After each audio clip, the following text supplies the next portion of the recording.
PM Modi के भागलपुर दौरे को लेकर केंद्रीय मंत्री गिरिराज सिंह ने कहा कि बिहार में डबल इंजन की सरकार आज बिहार में काफी विकास कर रही है। वहीं आज जो भी विकास दिख रहा है बिहार के अंदर, सड़क, पुल, पुलिया, रिफाइनरी, फर्टिलाइजर्स, ये सब प्रधानमंत्री के कारण है। इसलिए प्रधानमंत्री बिहार आ रहे हैं। निश्चित रूप से इस बार के चुनाव में डबल इंजन की सरकार आ रही है और डबल इंजन की सरकार बिहार के विकास को तेज रफ्तार देगी।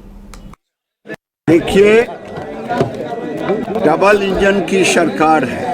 प्रधानमंत्री 24 तारीख को भागलपुर आ रहे हैं। हम बेगूसराय के सांसद के नाते यहाँ का मतदाता भी उनसे मिलने जाएगा और स्वाभाविक है जब डबल इंजन की सरकार है, आज जो भी विकास दिख रहा है बिहार के अंदर में, सड़क, पुल, पुलिया, गंगा नदी, 17 गो पुल, रिफाइनरी, फर्टिलाइजर, ये सब प्रधानमंत्री के कारण है। इसलिए प्रधानमंत्री आ रहे हैं और निश्चित रूप से डबल इंजन की सरकार आगे भी रहेगी। बिहार में बिहार का विकास होगा, यही संदेश है। बेगूसराय जिले के सदर प्रखंड क्षेत्र के पड़ना पंचायत के वार्ड नंबर 9 में खुदाई के दौरान एक शिवलिंग मिला है। इसकी खबर फैलते ही मिलते ही बड़ी संख्या में लोगों की भीड़ उमड़ पड़ी। आपको बता दें, बड़ी संख्या में लोग पहुंचकर शिवलिंग की पूजा कर रहे हैं। वहीं मामले को लेकर स्थानीय महेंद्र महतो ने बताया कि शनिवार की शाम 7 बजे वह अपनी दिनचर्या पर निकले थे, तभी उन्होंने गाँव में एक जगह जमीन पर सांप देखा। इसकी जानकारी उन्होंने ग्रामीणों को दी तो काफी संख्या में ग्रामीण इकट्ठा होकर सांपों को हटाने के बाद जमीन के अंदर खुदाई करने लगे। खुदाई के दौरान जमीन के अंदर से एक शिवलिंग मिला है, जिसके बाद लोग शिवलिंग की पूजा कर रहे हैं। मट्टी को हटाने लगे तो शिवलिंग का आकार देखे। हम लोग सोचे कि ये लग रहा है कि शिवलिंग है, तो हम 10 को ग्रामीण मिल को शिवलिंग को उखाड़ना चाहे, लेकिन नहीं उखड़ा। उसके बाद उसी जगह और भी ग्रामीण सब जुट गया, हल्ला होते गया। बहुत से 2000-2500 ग्रामीण आया, देखा और पूजा पाठ करना शुरू कर दिया है। रात से ही पूजा उजा सब चीज हो रहा है। तो उखाड़ने का तो प्रयास किया गया, हिलाया गया, लेकिन हिला नहीं। तो हम मानते हैं साक्षात मेरे गांव में भोले बाबा का आगमन हुआ है। ये शिवरात्रि के अवसर पर हम लोग बहुत धन्य हैं और उस समय से ग्रामीण मेरे लगातार रात से ही पूजा करना शुरू कर दिए हम और अभी भी पूजा अर्चना हो रही है। हर हर महादेव। किशनगंज नगर परिषद में 3 करोड़ की अवैध निकासी की बंदरबांट किए जाने का मामला प्रकाश में आया है, जिसे लेकर वर्तमान नगर परिषद अध्यक्ष इंद्रदेव पासवान ने शुक्रवार को मीडिया से बातचीत करते कहा कि वित्तीय वर्ष 2018-19 में तत्काल नगर परिषद कार्यपालक पदाधिकारी इरफान हुसैन अंसारी और वित्तीय वर्ष 2021-22 में तत्कालीन नगर परिषद कार्यपालक पदाधिकारी दीपक कुमार की तरफ से बड़े पैमाने पर बंदरबांट की गई है, जिसे लेकर वार्ड की विशेष बैठक आयोजित कर मामले की गंभीरता पूर्वक जांच के उपरांत मामले में संबंधित सभी दोषियों के खिलाफ कार्रवाई की जाएगी।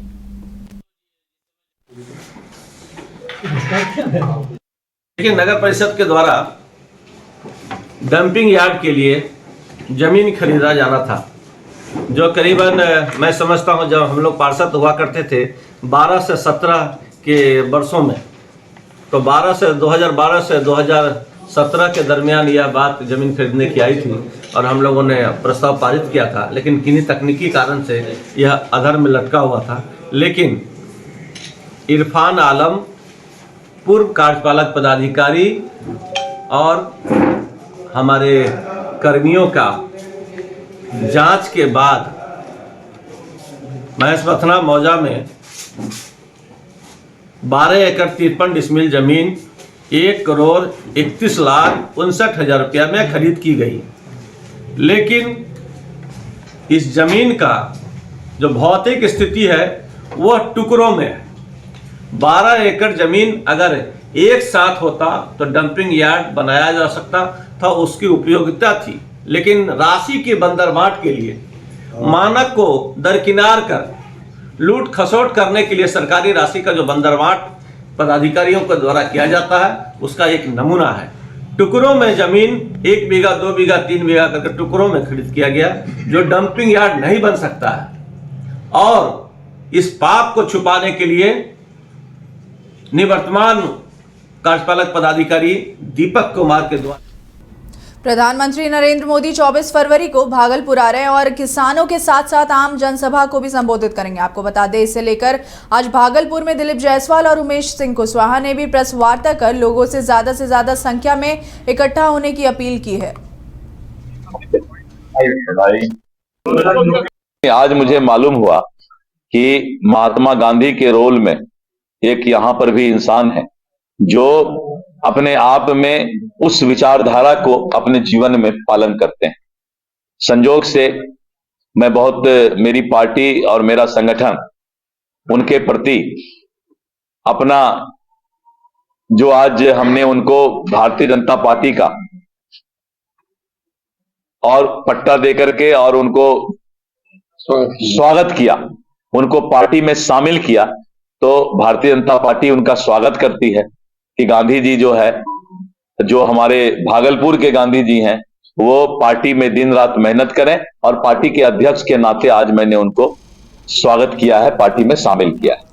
बिहार के मनिहारी गंगा घाट से झारखंड साहिबगंज गंगा नदी पर पुल बनने से दो राज्यों के बीच रिश्तों में मिठास आएगी। 50 वर्षों से पुल की मांग आखिरकार पूरा होते दिख रहा है। आपको बता दें, लगभग 2000 करोड़ रुपए की लागत पर बनी योजना का निर्माण 1 नवंबर 2020 को शुरू हुआ था और इसे 2026 तक पूरा कराने का लक्ष्य रखा गया है। लगभग 21.5 किलोमीटर लंबे पुल का निर्माण कार्य तेजी से चल रहा है। वहीं यह पुल न केवल बिहार और झारखंड के लोगों को जोड़ने का काम करेगी, बल्कि नेपाल और पश्चिमी बंगाल जैसे राज्य के लिए भी बड़ा व्यापारिक मार्ग बनेगा। आपको बता दें, इस योजना से झारखंड और बिहार के बीच व्यापारिक गतिविधियां और रोजगार के अवसर भी पैदा होंगे। इस योजना से लोगों के जीवन में सकारात्मक बदलाव देखने को मिलेगा।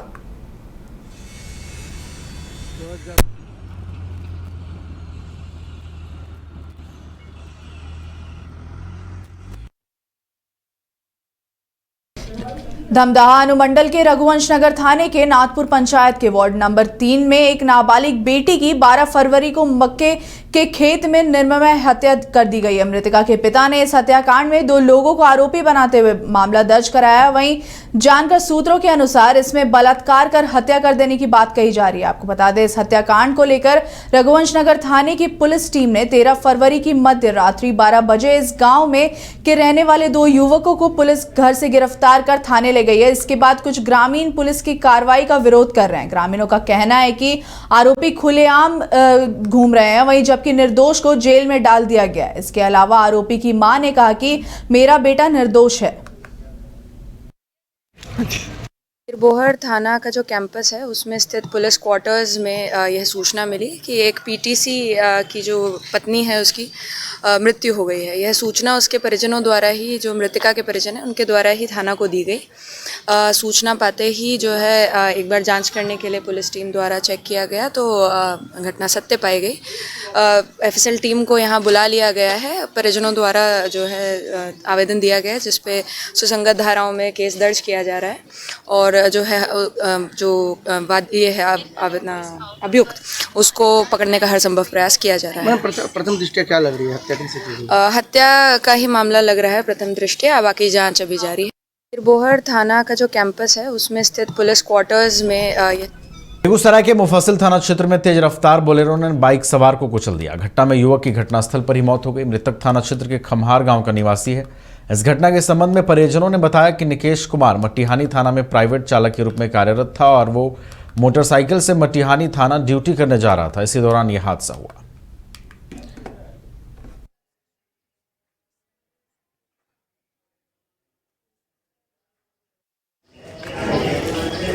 मोतिहारी जिले के केसरिया महोत्सव में कवि सम्मेलन का आयोजन किया गया, जिसमें विभिन्न जगहों से आए कवियों ने कविताओं और गीतों और हास्य व्यंग से श्रोताओं का खूब मनोरंजन किया। वहीं कवि सम्मेलन में पहुंचे कवियों ने चंपारण आकर काफी खुशी भी महसूस की। कवि और गीतकार ने कविता के माध्यम से सामाजिक हालात और व्यंजनात्मक शब्दों के जाल भी बुने। वहीं कवि सम्मेलन की शुरुआत डॉक्टर तिशा श्री के सरस्वती वंदना से हुई और इसके बाद पूरे कार्यक्रम में दर्शकों का जमकर मनोरंजन भी हुआ।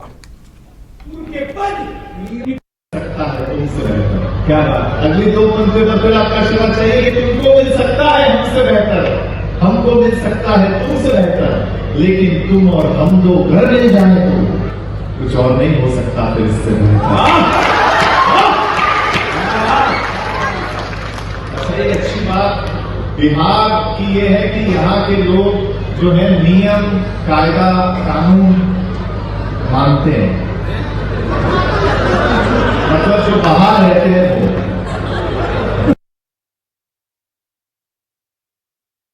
जामताड़ा में ग्रेजुएशन फाइनल ईयर में पढ़ रहे छात्र छात्राओं ने जामताड़ा महाविद्यालय के प्रभारी प्राचार्य प्रोफेसर कोपी जी की पढ़ाई को लेकर एक ज्ञापन सौंपा है। मौके पर उपस्थित छात्र छात्राओं ने कहा कि पूरे जिले में कुल 6 डिग्री महाविद्यालय है, वहीं जिसमें से कहीं भी पीजी की पढ़ाई नहीं होती है, जबकि पूरे जिले से लगभग 10,000 से 12,000 छात्र छात्राएं स्नातक की पढ़ाई हर साल पास करते हैं, परंतु जिले में के एक भी महाविद्यालय में पीजी की पढ़ाई नहीं होने से आगे की पढ़ाई छोड़ने का विवश हो जाते हैं। विद्यालय में पीजी की पढ़ाई होना बहुत ही आवश्यक है, क्योंकि इसकी वजह से अगर यहाँ पे पढ़ाई नहीं होती तो हमें दूसरे डिस्ट्रिक्ट जाने के लिए बहुत कठिनाई के सामने पड़ना पड़ता है, जैसे ट्रेन वगैरह, और बहुत दूर भी होता है, हमें जाने में बहुत ही कठिनाई होती है। और हमारे जो आगे की जो मेरी दीदी भाभी है वो सब पीजी की पढ़ाई नहीं कर पाई है इसके कारण। हमारे महाविद्यालय की छात्र छात्राएँ एक एप्लीकेशन दिया है कि जामताड़ा महाविद्यालय जामताड़ा में पीजी की पढ़ाई सत्र 25 से 27 इसमें शुरू किया है। इसका वाजिब डिमांड है, क्योंकि जामताड़ा जिला का एक मुख्यालय का ये महत्वपूर्ण कॉलेज है और लगभग हर जिले में के मुख्यालय जिले में कॉलेज में देख रहे हैं कि पीजी की पढ़ाई शुरू है, जैसे कि देवघर है, साहेबगंज है, दुमका है, गोड्डा है, तो इन सब जगह है। जैसे जामताड़ा भी एक जिला ही है, इसलिए उसका मांग, और यहाँ 5 या 6 जो है एफिलिएटेड कॉलेज भी है जहाँ से कि और सारे स्नातक की पढ़ाई होती है। तो जिला मुख्यालय का एक महत्वपूर्ण कॉलेज होने के नाते जामताड़ा महाविद्यालय में पीजी की पढ़ाई शुरू हो तो बहुत। मुजफ्फरपुर जिले के आरडीजे मेडिकल कॉलेज सभागार में एंडोस्कोपिक सर्जरी पर लाइव ऑपरेटिव सर्जरी का आयोजन किया गया। आपको बता दें, जिसमें सर्जरी में प्रयोग किए जाने वाले नवीनतम और आधुनिक तकनीक से लैस मशीन द्वारा सर्जरी को दिखलाया गया, जिसमें मेडिकल कॉलेज डॉक्टर के अलावे कई अन्य प्रतिष्ठित डॉक्टर ने भी इसमें भाग लिया है। इस अवसर पर मेडिकल कॉलेज अस्पताल के प्रबंध निदेशक राजीव शर्मा ने पत्रकारों को बताया कि मुजफ्फरपुर समेत अन्य जिला के लोगों की मात्र 1500 रुपए में किसी भी तरह की सर्जरी यहां कराई जा सकती है। एवं अस्पताल की जो स्थापना की गई है उसका मूल मकसद ही है कि हम लोग क्षेत्र की जनता को ज़्यादा से ज़्यादा बढ़िया स्वास्थ्य सेवा उपलब्ध करा सकें और साथ ही कम से कम पैसे में ये सुविधा उपलब्ध हो। इसी कड़ी में आज का जो ये वर्कशॉप ऑर्गेनाइज किया गया है, ये लेप्रो एंडोस्कोपी की जो मशीन हम लोगों ने अभी अपने कॉलेज में अपने अस्पताल में खरीदी है, उसी को डेमोन्स्ट्रेट करने के लिए किया गया है। हमारे यहाँ कोई भी सर्जरी कितना भी पेचीदा सर्जरी क्यों ना हो, कितना भी बड़ा सर्जरी क्यों ना हो, हम लोग मात्र 1500 रुपये मरीजों से लेकर और उतने में ही सर्जरी करते हैं।